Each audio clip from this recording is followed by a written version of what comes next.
ఈరోజు మనం చూడబోయే గ్రామం పండిత విల్లూరు. ఈ గ్రామం కూడా చాలా బాగుంటుంది. ఈ గ్రామంలో ఎటు చూసినా కొబ్బరి చెట్లు, పంట పొలాలు, పిల్ల కాలువలు కనిపిస్తాయి. అదీ కాక పొలాల మధ్యలో అమ్మవారు, 100 సంవత్సరాల క్రితం కట్టిన మేడ, మండువాలోగిలి ఇళ్ళు, పురాతన గ్రామ చరిత్ర ఇవన్నీ ఈ గ్రామం వైపు మనల్ని ఆకర్షిస్తాయి. అలాంటి ఈ గ్రామం ఆంధ్రప్రదేశ్ రాష్ట్రం పశ్చిమ గోదావరి జిల్లాలో ఉంది. పశ్చిమ గోదావరి జిల్లాలోని ముఖ్య పట్టణమైన పాలకొల్లుకి ఈ గ్రామం 12 కిలోమీటర్ల దూరంలోనూ, దగ్గరలోని ఆచంటికి 6 కిలోమీటర్ల దూరంలోనూ ఈ గ్రామం ఉంటుంది.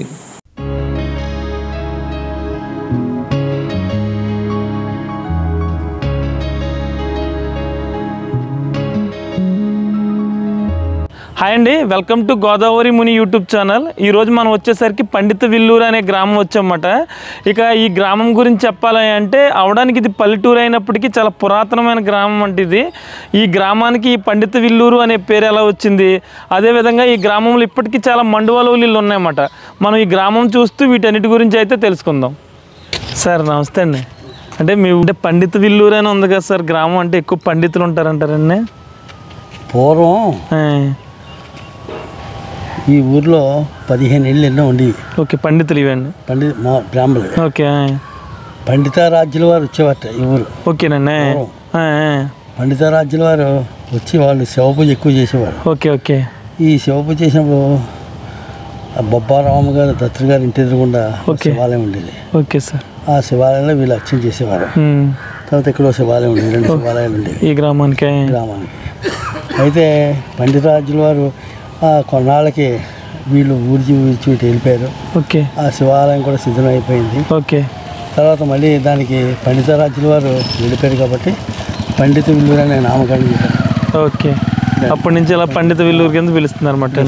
అంటే దీనికి ఇంకా మొత్తం చరిత్ర ఉంది. ఇంకా ఓకే. ఈ చరిత్ర కావాలంటే మా శివాలయానికి స్థల పురాణం ఉంది. Okay sir. దాని మీద రాసింది. ఓకే, చూస్తాను తప్పనిసరి చూడండి. అలాగే పాత ఇళ్ళు కూడా బాగానే ఉన్నాయంట కదా, మండువాలోగిళ్ళు ఉన్నాయి. ఇంకా ఓకే. ఆ మండువాలోగిళ్ళు ఎదురుకుండానే ఉండేది శివాలయం పూర్వం. Okay okay. పూర్వం దాన్ని ఎదురుకుండా ఉండేది. తప్పనిసరిగా చూడండి ఆ స్థల పురాణం. ఓకే సరే, థ్యాంక్ యూ సార్.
నమస్తే అండి. అంటే ఇల్లు పండిత విల్లూరు అంటే పాత మండువాలోగిలి ఇల్లు కూడా ఎక్కువ ఉన్నాయన్నారు. సరే, ఈ ఇల్లు ఎవరు కట్టారంటారు సార్?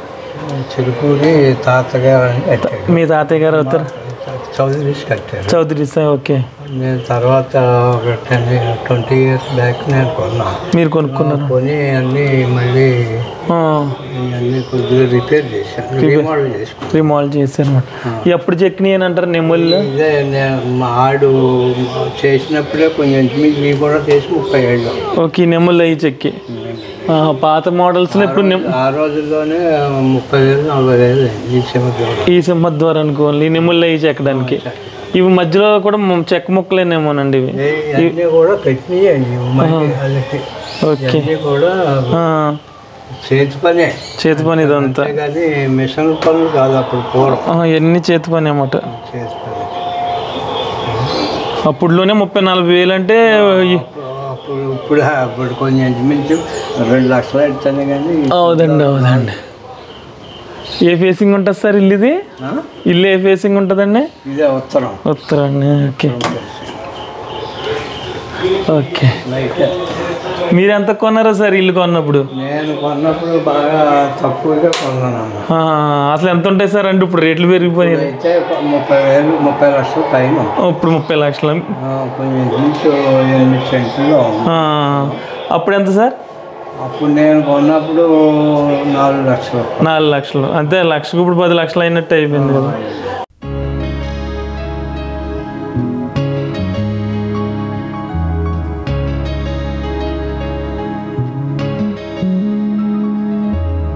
ఇవన్నీ మీరు చేయించినాయా సార్ తర్వాత? అంతా ఆడిట్ చేయించాడమ్మా. ఓకే, చేయించాడు. రిమోడల్ చేసిన తర్వాత కొద్దిగా రిపేర్. ఓకే. అంటే పండిత విల్లూరు అంటే ఎక్కువ పండితులు ఉండేవారు అంటారా? అలాగని కాదు, బ్రాహ్మణులు ఉండేవారు. ఓకే. రాజులు అయితే ఒక 6 కుటుంబాలు ఉన్నాయన్నమాట. ఎక్కువ ఉంటారు అన్నమాట. ఓకే. ఎక్కువ వ్యవసాయం చేస్తారంటారు సార్ ఈ ఊర్లో? ఏం లేదు. ఎక్కడ మన టౌన్ వెళ్ళాలంటే ఎక్కడికి వెళ్ళాలంటారు సార్? ఓకే. ఎటు తిరిగినా 10 కిలోమీటర్లు వెళ్ళాలేమో. మార్కెట్ అయితే 3 కిలోమీటర్లు. 3 కిలోమీటర్లు. అక్కడి నుంచి ట్రాన్స్పోర్ట్ బాగుంటుంది. మార్కెట్ నుంచి ఇంకా రోడ్డు బాగుంటుందండి. అవును. ఎక్కడికి వెళ్ళాలన్నా అక్కడి నుంచి బస్సులు అన్నీ అవైలబుల్గా ఉంటాయి. Okay sir. Okay sir. సరే సార్. అయితే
ఈ గ్రామంలో ఏంటి అంటే చూస్తున్నాం కదా, వాతావరణం చాలా పచ్చగా అయితే కనిపిస్తుంది. మొత్తం ఎటు చూసినానే.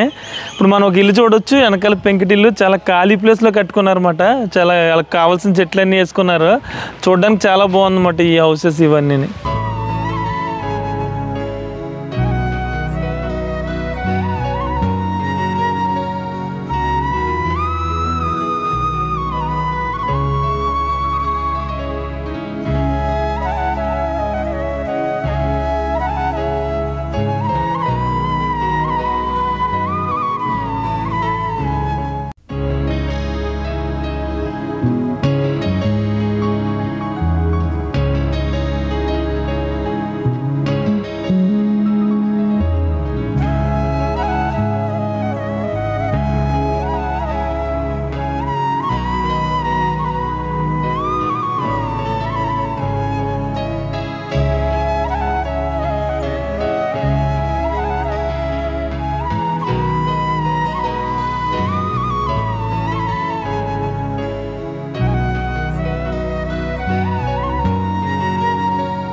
ఈ పండిత విల్లూరు గ్రామంలో ఏంటంటే చాలా పురాతనమైన ఆలయాలు కూడా ఉన్నాయి.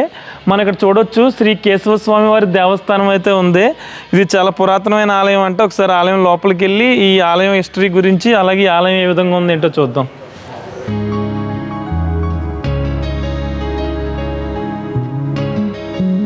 సార్ నమస్తే సార్. ఈ పండిత విల్లూరు గ్రామం గురించి వీడియో చేస్తున్నాం సార్. అంటే చాలా పురాతనమైన ఆలయాలు అలాగే పాత పెంకిటిల్లు కూడా ఎక్కువ ఉన్నాయని అన్నారు సార్. ఈ కేశవ స్వామి ఆలయం ఎలా వెలిసిందంటారు సార్? ఇక్కడ స్వామి ఎలా వెలిసారంటారు? శ్రీకేశవం కరతలోద్ధృతరంజబద్ధం చంద్రప్రభ విశదనమల పాంచజన్యం మార్తాండకోటి రుజురోజ్వాల చక్రం వందే గదాధరమహం సురబంధవంజం. సకల సృష్టికి ప్రధానమూతమైనటువంటి విష్ణువు యొక్క స్వరూపాల్లో ప్రధానమైనటువంటిది కేశవుడు. కేశవ కృష్ణనాశన అని వేదం చెప్తున్నమాట. అలాంటి పంచకేశవులు ఈ యొక్క వెస్ట్ గోదావరి జిల్లాలో మొగల్తూరు సంస్థానం రాజుగారి చేత ఈ దేవాలయ నిర్మాణాలు జరగడం జరిగింది. ఇలాంటి దేవాలయాలు ప్రధానంగా ముఖ్యమైనటువంటిది నరసాపురం, తణుకు, అలాగే కొటాలపర్రు, అలాగే మన మండపాక, ఈ పండిత విల్లూరు గ్రామాల్లో ఈ దేవాలయాలను నిర్మాణం చేయడం పూర్వం మొగల్తూరు సంస్థానం వారి చేత నిర్మాణం చేయడం జరిగింది. జరిగిన తర్వాత కేశవ అంటే సృష్టికి మూలమైనటువంటి దైవం. అక్కడ బ్రహ్మదేవుడు అనుకోవడానికి లేదు, విష్ణువు, శివుడు మూడు స్వరూపాలు కూడా కలిగినటువంటి ఈ అద్భుతమైనటువంటి దేవాలయంలో స్వామివారు లక్ష్మీదేవి సహితంగా ఇక్కడ మరకత లక్ష్మీదేవితో సహితంగా స్వామివారు వేయించేసి ఉన్నారు. ఈ దేవాలయంలో ప్రతి మాసము కూడా ఏకాదశి, శ్రవణము, అలాగే విశేష ఉత్సవాలన్నీ కూడా దేవాదాయ ధర్మాదాయ శాఖ వారి చేత నిర్వహించడం జరుగుతుంది. స్వామి చాలా సౌందర్యవంతమైనటువంటి స్వామి అట. శ్రీకేశవం కరతలోద్ధృతరంజబద్ధం శంఖచక్రాలు అపసవ్యంగా ఉంటాయి స్వామివారికి. అలాగే గదని అభయహస్తంతో స్వామివారు చేతిలో కమలాన్ని పట్టుకుని వేయించేసిన దివ్య సౌందర్యమైనటువంటి దేవాలయం అన్నమాట.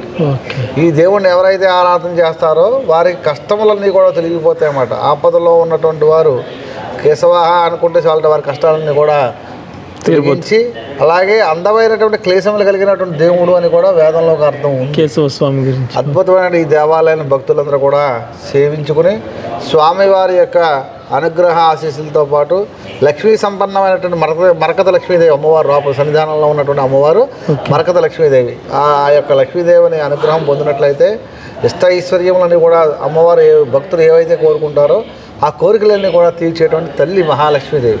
భక్తుల నిత్యశ్రేయే నిత్యమంగళం. Thank you sir.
సార్ నమస్తే అండి. మాది పండిత విల్లూరు. Okay sir. అంటే స్వామివారిని ఎప్పుడెప్పుడు దర్శించుకోవాలంటారు సార్? ఎక్కువగా శనివారం ఎక్కువ ప్రాముఖ్యత ఎక్కువ. శనివారం ఉదయం 5:30 దగ్గర నుంచి 11 దాకా స్వామివారి దర్శనం వస్తారు. పూజా కార్యక్రమం జరుగుతుంది. అలాగే శుక్రవారం ప్రత్యేకంగా విష్ణు సహస్ర పారాయణ జరుగుతుంది. మహిళలందరూ కూడా విష్ణు సహస్ర పారాయణ, లలిత సహస్ర పారాయణ జరుగుతుంది. ఖచ్చితంగా బాగానే వస్తారు. స్వామి ప్రత్యేకత మహిమ ఉంది. శ్రీదేవి భూదేశ్వరి కేశవస్వామి మహిమ ఉంది. ఆ మహిమ వల్ల ప్రతి శనివారం స్వామివారి దర్శించుకోవడానికి ఎక్కువగా భక్తులు వస్తూ ఉంటారు.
ఇంకా ఈ గ్రామంలో ఈ హౌస్ వచ్చేసరికి బొబ్బా వెంకయ్య గారు అలాగే రామలక్ష్మి గారు దంపతులు కట్టించారన్నమాట. అంటే 100 సంవత్సరాల క్రితమే కట్టించారు వాళ్ళు. ఇక వాళ్ళ అబ్బాయి వచ్చేసరికి రామ్మూర్తి గారు అన్నమాట. అయితే ఈ మేడ గురించి చెప్పాలి అంటే 1986 వరదలు ఈస్ట్ గోదావరిలో చాలా మట్టికి గ్రామాలన్నీ ముంపుకు గురైనవి. ఆ సమయంలో ఈ గ్రామానికి సంబంధించి ఒక్క మేడ నిలబడి ఉందన్నమాట. అంటే అప్పటి నుంచి ఇప్పటి వరకు కూడా ఎలా కట్టారో ఇప్పటికీ అలానే ఉంది, ఎక్కడ చెక్కు చెదరలేదు. ఆ టైంలో ఈ వరదలకి మొత్తం ఈ గ్రామస్తులు అందరూ వచ్చి ఇంటి దగ్గరే ఉన్నారంట. పెద్ద చరిత్ర ఉన్న ఇల్లు ఇది. ఒకసారి చూద్దాం, బయట నుంచి చూసిన తర్వాత పైకి కూడా వెళ్దాం. ఇల్లు ఫేసింగ్ ఎటు ఉంటుంది అంటారండి? తూర్పు అంటారా? తూర్పు ఫేసింగ్ ఉంటుందా? ఈ ఇంటి ఫేసింగ్ వచ్చేసరికి తూర్పు ఫేసింగ్ ఉంటుంది. అలాగే మనం పాత మేళ్ళన్నీ చూసాం కదా, పైన కలుపుతో ముందు వచ్చిన తర్వాత పైన స్లాప్ వస్తుంది. పైన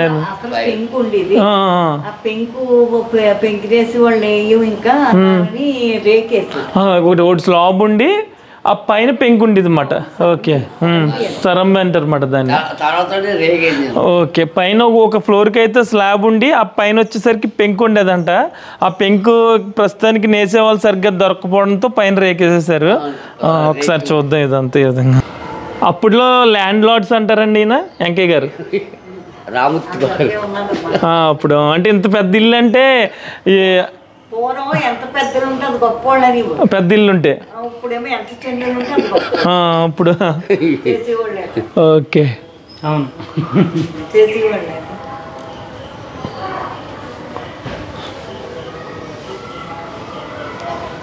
ఇవన్నీ మొక్కలన్నీ నీట్గా మీరే వేసుకుంటారు అన్నమాట. వీటికి పని అంటే 2 మనుషులు ఓకే. ఏం చెప్తాడు అలాంటి పైకి చేస్తాను. అటు వెళ్దాం. మీ తర్వాత ఏం చేయారంటారు? ఇవి టైల్స్కి వేయించండి.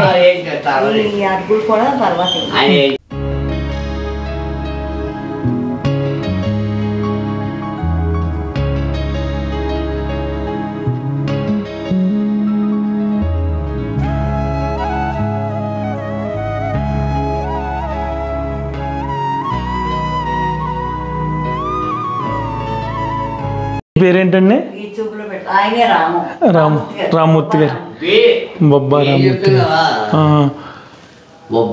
రామ్మూర్తి వీళ్ళు మీరు ఉన్నారన్నారు, వెంకన్న గారు అంటారా? Okay okay. వెంకటలక్ష్మి గారు, రామలక్ష్మి గారు, వెంకయ్య గారు. ఈవిడండి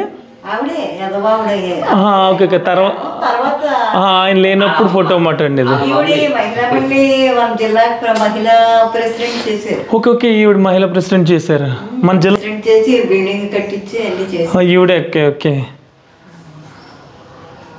ఇప్పుడైతే మనతో నీట్గా చూసుకునేదంతా మీరే.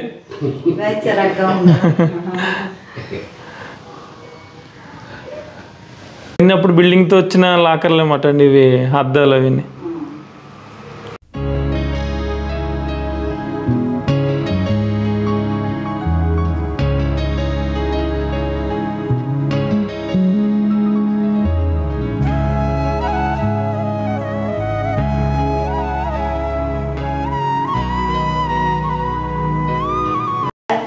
రామ్మూర్తి గారు చేయించారు అన్నమాట.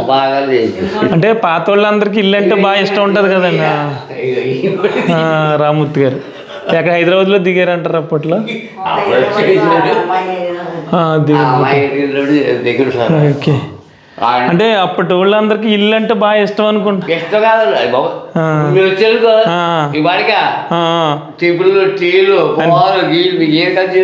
అవునా? అయ్యా, అదే మంచి వాళ్ళందరినీ ముందు తీసుకెళ్ళిపోతూ ఉంటారు కదా. అవునండి.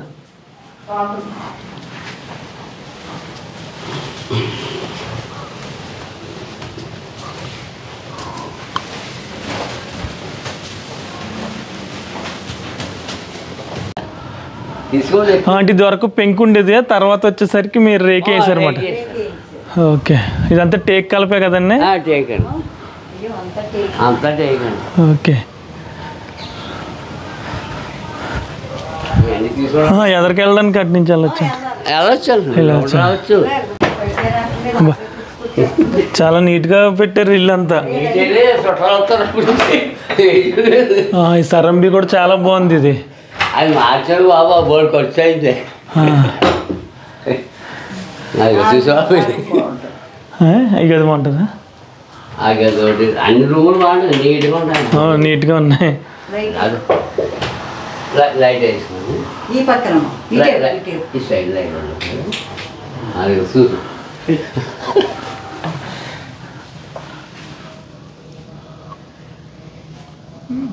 ఇది ఏంటంటారు? డోర్ అంటారు ఇది? అవి కిటికీలు. గాలికి గాలి వేస్తే ఇది వర్క్. ఇప్పుడంటే ఏసీలు అవి ఉన్నాయి, ఇది వర్క్ ఉండి కదా. ఓకే ఓకే, గాలి ఓకే ఓకే, ఫుల్గా గాలి రావడానికి అన్నమాట అండి. ఫుల్ గాలి. దోమలు రాకుండా మెస్. అది అది 2 గిట్.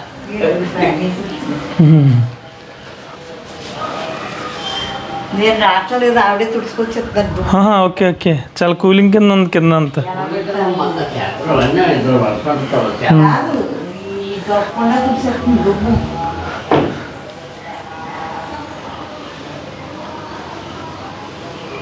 ఓకే, బాగుందండి మేడం. ఇందులో చాలా వీధిలోకి వెళ్ళిపోవచ్చు మాట. ఓకే, మళ్ళీ అలా వీధిలోకి వచ్చేయచ్చు మాట. మళ్ళీ అలా తిరిగి ఇలా వచ్చేయచ్చు మాట. గ్రౌండ్ అయిపోద్ది. ఓకే,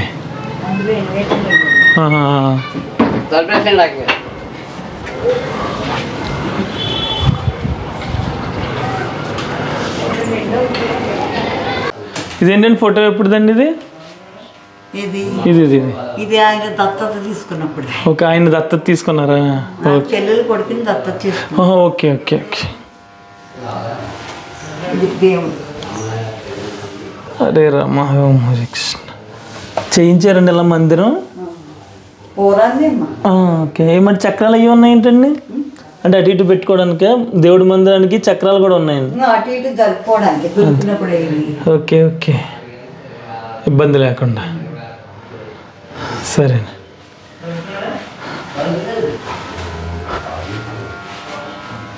ఇన్వర్టర్ ప్రాబ్లం ఏదో వచ్చింది.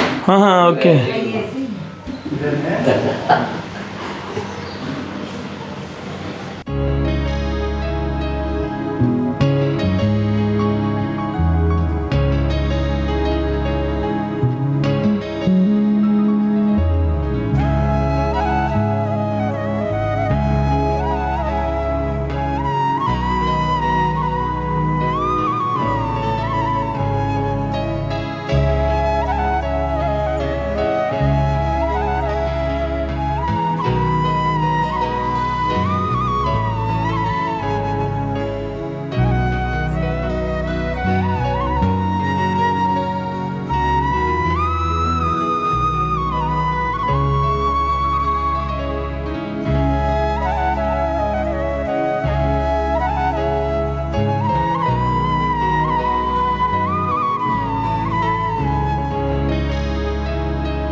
ఈ పండిత విల్లూరు గ్రామానికి సంబంధించి ఇంకొక విషయం ఏంటంటే, ఇక్కడ ఉన్న గ్రామ దేవత వచ్చేసరికి పొలాల మధ్యలో, అంటే వరిచేల మధ్యలోనే ఉంటారంట. ఒకసారి మన బ్యాక్ సైడ్ అయితే ఆవిడ ఆలయం అయితే ఉంది. ఈవిడ పేరు వచ్చేసరికి శ్రీ కట్లమ్మ, శ్రీ మారెమ్మ, శ్రీ పోతిరాజు ఆలయం ముఖద్వారం అని ఉంది. ఇక్కడ మన లోపలికి వెళ్ళి ఈ ఆలయం ఏ విధంగా ఉందో ఏంటో చూద్దాం.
నమస్తే అండి.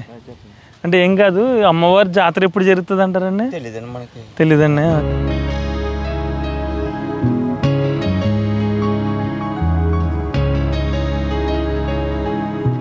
వాళ్ళు పనికి వచ్చారంటారంటే ఇప్పుడు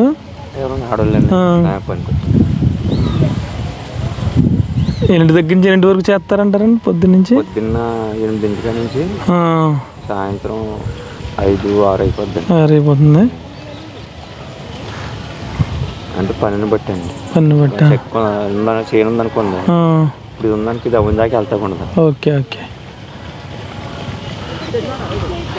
సరేనండి. అయితే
ఇక ఈ ఆలయం వచ్చేసరికి శ్రీ ఉమా మూలేశ్వర స్వామి వారి దేవస్థానం.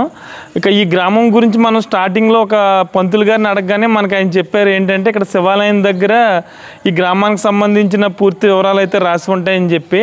ఇక్కడ పంతులు గారు అయితే లోన్ ఉన్నారు. ఒకసారి ఇక్కడ ఏం రాసి ఉందో ఒకసారి నేనే చదువు చెప్తాను మీకు. ఇక్కడ ఏంటి అంటే పూర్వం 400 సంవత్సరాల క్రితం పండిత రాజుల వారు మన గ్రామంకు వచ్చారు. వారు బొబ్బ రామ్మూర్తి గారి ఇంటికి ఎదురుగా శివాలయమును నిర్మించి ఈశ్వరుడిని ఆరాధించేవారంట. కొన్నాళ్ళు ఉన్న తర్వాత పండిత రాజుల వారు ఊరు విడిచి వెళ్ళిపోయినారు. ఊరు విడిచి ఎప్పుడైతే వెళ్ళిపోయారో తర్వాత గ్రామస్తులు వచ్చేసరికి పండిత విల్లూరు అని నామకరణం చేశారంట. ఆ తర్వాత ఆ పండిత రాజుల వారు నిర్మించిన ఆలయం శిథిలమైపోయి నామరూపాలు లేకుండా పోయిందంట. 17వ శతాబ్దంలో గోదావరి తీర ప్రాంతంలో మొగల్తూరు మహారాజశ్రీ నరసింహ భూపతి రాయలు గోదావరి తీర ప్రాంతములను పరిశీలించి వారు ఆయన గొప్ప శివభక్తులు. ఈయన వచ్చేసరికి గొప్ప శివభక్తులంట. ఒక రోజున పరమశివుడు కలలో రాజుగారికి సాక్షాత్కరించి ఈ గోదావరి తీర ప్రాంతంలో శివాలయములు నిర్మించి శైవమత ప్రచారంను గాలించవలసిందిగా ఆదేశించి అంతరార్థమయ్యారంట. మరుసటి రోజున మంత్రివర్యులను పిలిపించి గోదావరి తీర ప్రాంతమందు శివాలయములు నిర్మించవలసిందిగా ఆజ్ఞాపించాను. అంతర్వేది నందు, అలాగే నరసాపురం నందు, పోడూరు నందు, పండిత విల్లూరు నందు, పెదమల్లం, నడిపూడి, కొడమంచిలి అను గ్రామముల్లో శివాలయములు నిర్మించి ఆలయ దేవాలయములకు కైంకర్యముల కొరకు భారీగా విరాళములు ఇచ్చి ఈ ప్రకారము పండిత వల్లూరు గ్రామంలో శివాలయము నిర్మించి శ్రీ ఉమా సమేత మూలేశ్వర స్వామిని ప్రతిష్ఠించారంట. అప్పటి నుంచి కొత్తలంక వారి వంశీకులచే ఆలయంలో శైవాగమన విధానంలో అర్చనాది కార్యక్రమములు వంశపారంపర్యంగా నిర్వహించడం జరుగుతుందంట.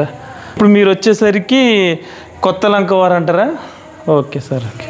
ముత్తాత గారు మీ నెలకి జీతాలు అవి ఎక్కడి నుంచి వస్తాయంటారు మరి? దేవాదాయ శాఖ. ఇప్పుడు దేవాదాయ శాఖనండి ఇది. అంటే దేవాదాయకి అంత ఆదాయం ఉంటుంది అంటారు ఇక్కడ? 28 ఎకరాలు రాశారు మొగల్తూరు సంస్థానం వారు. అక్కడ మేము ఇంతకుముందు ఒక ఆలయం చూసామండి, అది 22 ఎకరాలు. అది 22 ఎకరాలు. ఈ ఆలయానికి 28 ఎకరాలు. అబ్బా ఓకే సార్ ఓకే. ఈ 5 కొండల ఖాళీ స్థలం కూడా దేవుడిదే. ఈ దేవుడిదే ఓకే. అలా చూసి అలా వచ్చి అది ప్రోగ్రాంలో చెప్తే ఎంత దేవుడిదే. దేవుడిదే ఉంటుంది. ఈ దేవుడి వెనకాల తోట ఉంది. ఇప్పుడు మళ్ళీ ఈ ఆదాయం మీద ఈ దేవుడి గుడి ఒక ఆఫీసరు ఒక ఇదంతా ఉంటుంది. అమ్మో ఓకే. దేవాలయం దేవాదాయ ధర్మశాఖ అధీనంలోనే. ఓకే. ఉమా మూలేశ్వర స్వామి వారు అంటే ఎవరు ప్రతిష్ఠ అంటారు, ఎవరు ప్రతిష్ఠించారంటారు ఈయన్ని? మొగల్తూరు సంస్థానం వాళ్ళేనంట. ఓకే. మా ఆలయానికి బ్రహ్మసూత్రం లోపల. ఓకే బ్రహ్మసూత్రం చూపిస్తారండి. ఓకే ఒకసారి సాంకేతిక లోపలికి వెళ్ళాలని ఉంటుంది. లోపల ఓకే మరి బయట నుంచి చూపిస్తే కనపడుతుంది. మీకు చాలా తెలుసు లోపలికి. ఓకే బ్రహ్మసూత్ర శివలింగం అన్నమాట అండి. ఎక్కడో కానీ రేరుగా ఉంటాయి కదండి. గీత అది. ఓకే ఓకే బ్రహ్మసూత్రాలు ఉంటాయి. ఓకే ఫస్ట్ 3 సూత్రాలు ఉన్నాయి. మీకు ఇలా ఈ మధ్యలోనే ఇలా కోణం వస్తుంది. సరికి అక్కడ గంధం పెడతాను అయితే మీకు ఆ కోణం కూడా కనపడినా. ఓకే ఓకే అక్కడ గంధం పెట్టారన్నమాట స్వామివారికి. బ్రహ్మసూత్రం అలాగే. ఓకే తక్కువ ఉంటాయి బ్రహ్మసూత్రం. అవునవును చాలా చాగంటి కోటేశ్వరరావు గారు చెప్తూ ఉంటారు కదా, బ్రహ్మసూత్రం ఉన్న శివాలయాన్ని ఒకసారి దర్శిస్తే.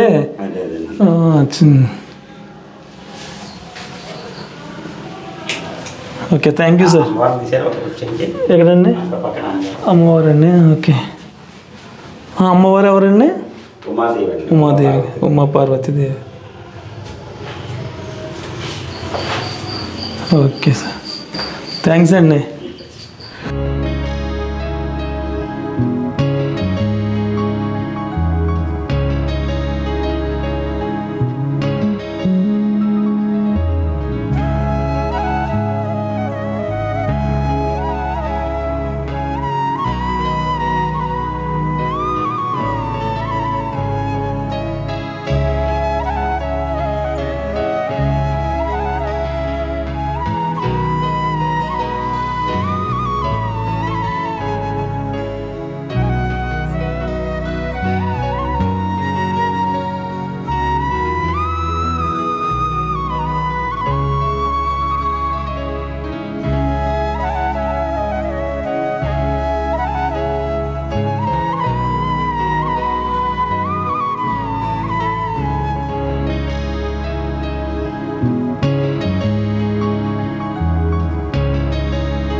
రామకృష్ణాయ నీ ప్రేమతో పిలచిన రామకృష్ణ గోవింద నారాయణ హరే కృష్ణ రామ గోవింద నారాయణ మాధవ విష్ణు మధుసూదన శ్రీధర మాధవ విష్ణు మధుసూదన శ్రీధర శేషాశయన శ్రీమన్నారాయణ శేషాశయన శ్రీమన్నారాయణ రామకృష్ణ గోవింద నారాయణ హరే కృష్ణ రామ గోవింద నారాయణ.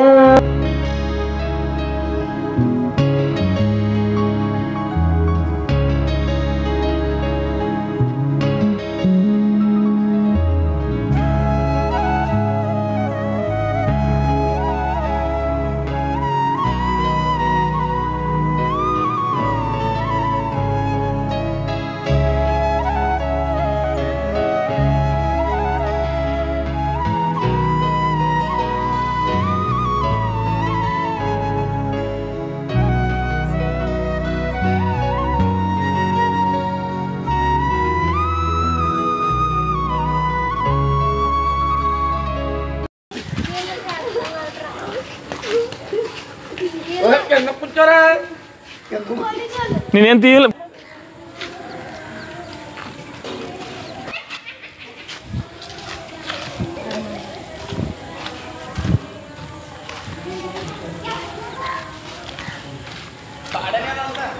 ఇక్కడ దాకానే.